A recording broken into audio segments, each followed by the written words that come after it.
Welcome back to the channel, HBRV Lifestyles. I'm your host, John Livingston, and today we're going to do a little bit of RV Financing 101. Today, I got a question from a customer with a phone that was very interesting about whether they could get a 20-year loan on a certain travel trailer we have in stock. So I decided I'd make this video. If you like this video, please give me a thumbs up. And if you want to be notified about future videos on the RV business, finance, maintenance, repair, selling, buying, hit that subscribe button and hit the notification bell right there at the top. So without further ado, let me go over this with you. So first of all, RV loans and terms. So I kind of typed it out so that way you could pause the video and write this down rather than listen to me jibber jabber the whole time. So this is a basic RV lending. I'm not a lender. I'm not a bank, so I don't approve any of these loans, and there's always exceptions to the rules. However, these are basics. So if you look here, if you get a $5,000 to $10,000 loan, $5,000 to $99.99 loan on a travel trailer, motorhome, you're going to go maximum 72 months. So that's a max 6-year term. Okay. If you finance $10,000 to $24,999 amount financed, you can do a 10 or 12-year term. This includes credit unions, by the way. So credit unions, banks, they all lend pretty similarly in that respect. Okay. Number 3, let's say you're getting a $25,000 plus loan, then you can go up to 15 years. Now, here's the fair warning. The majority of credit unions only do 15-year terms. And last but not least, down here at the bottom, when you're financing over $50,000, then you can go that 20-year term. Now, there are exceptions to this rule, which I'll go more into detail in another video. Bank of the West, for example, does it at 45 grand instead of 50. US Bank and a few other lenders will do it at a smaller dollar amount, but there's obviously stipulations. I'll go over that further in another video. Okay, and like I said at the bottom, there's always exceptions to the rule. So now this qualifies for anything that is 7 years or newer. If it's a brand new coach, if it's a year old, 2 years old, 3 years old, that still stands. But once you get past 3 years, it becomes dicey. Is it still possible? Absolutely.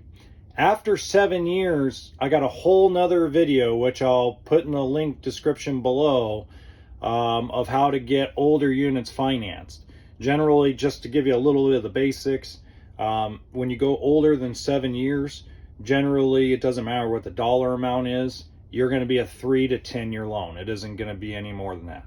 So if you find a $150,000 diesel pusher that's 12 years old, more than likely you're a 10, maybe a 12-year loan, depending on the bank or the credit union that either you use or the dealership uses. Okay.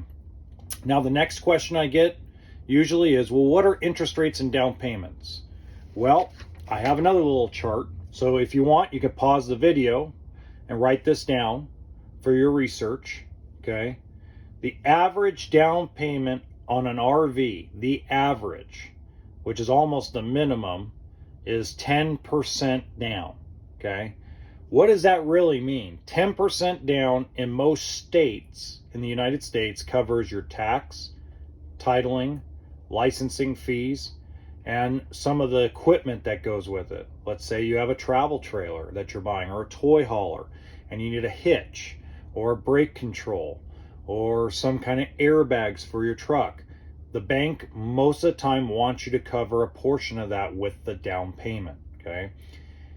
Is there zero down? Absolutely. I'll do another video later on this week on zero down RV loans. They are extremely hard to get. It almost anymore does not exist. 3 years ago, prior to the pandemic, it existed everywhere up to 45 grand. Now, I get a common question. Well, I want a $100,000 motorhome and I want to put 0 down. I can teach you how to do that, but it's not recommended. Okay. If you want the best rates and terms in the business and you have outstanding credit, you need to put 30% down. Okay.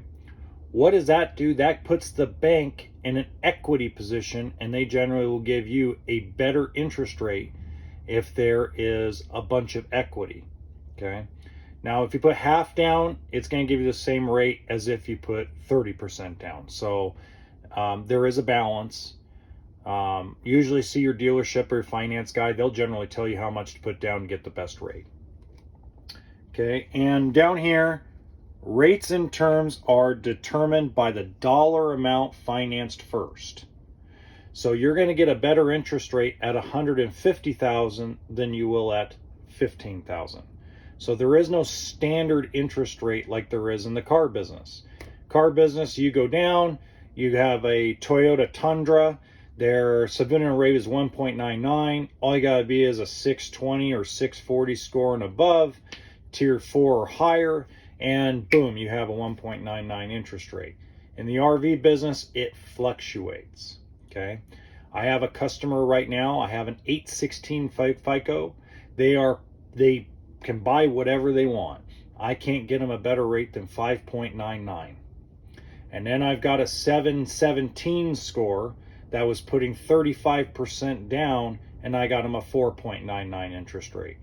So dollar amount financed and down payment are the most important things for interest rate and term. And then after that, the third thing is credit score. Okay. There are exceptions to these rules. Again, I'm not a lending institution. I don't make credit decisions, but these are the guidelines that I have used for the last 10 years in this business, and it hasn't moved very much. Once in a while, we get a program. When Ally Financial was around, that was a 5% down program. There's programs where they used to do $20,000 at 180 months if you had X amount down, or if they were doing some kind of 60-day to first payment type of special. Right now in this COVID environment, there is nothing. So it's gone back to the basics of when I got in the business during the recession, which is straightforward type of lending. Now, there are exceptions to every rule. I've repeated that probably 4 or 5 times in this video, but this will give you some ideas of how to budget your monthly payment. Okay. So if you're one of those folks looking for a $200 payment, write this down. If you're looking for a $200 payment and you have absolutely outstanding credit, you're looking for a financed amount of about 22 grand. If you have bad credit and you're looking for a $300 payment, you're looking for something around 15 to 18 grand. Okay. Now I'll go more detail in that in my next video. I'll probably come out with that probably on Saturday or Sunday and release it. I'm putting the final touches on it. But that's the basics of how lending works in the RV business. So for those that want to get a 20-year term, you need to spend more than $50,000. Okay. A $20,000 loan in most cases is only going to get you a 10 to 12-year term. Now, one last thing I do want to hint at, and again, I'll put more detail into this, is in a previous video that I posted the other day, was older coaches. Guys, the cheaper the coach, the harder it is to get financed. Okay, I'm going to repeat that again. The cheaper the coach, the harder it is to get financed. Okay, lending becomes very hard to find and affordable. I just had a customer that has a 780 score who took delivery of a 2009 Attitude, and his interest rate is 22% in 3 years. Because again, past 7 years, he was putting $500 down.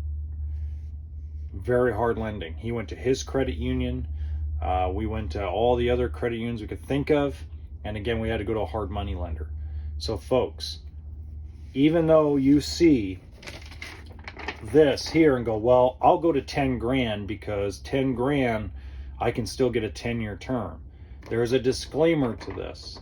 And that disclaimer is, this must be a newer unit. This must be 2, 3, 4, 5-year-old unit. It can't be a 15-year-old unit that you found on Craigslist or you found on Facebook Marketplace. This has to be something that is a newer coach. And again, in conjunction with the fact that you have to have 10% down. This is the general lending guidelines for majority of credit unions and all of the banks. So with that being said, if you're a customer, you have $500 to $1,000 down like you do on a car, then what we need to do is find you alternate financing means, which I have in another video that I'll link below. Okay. Again, if you like this video, give me the thumbs up. If you want to see future videos, just hit the subscribe and notification button. I'm going to come up with 2 to 3 videos a week when I have the time, and go over everything from trade-ins to financing to buying to camping to troubleshooting when you're out in the campground. Oh my God. So just remember the 2 things I always say. Number 1, happy camping. And number 2, you know what RV stands for. Toolkit and sense of humor. Until the next time, enjoy the Halloween weekend, enjoy the fall camping, and let's have some fun.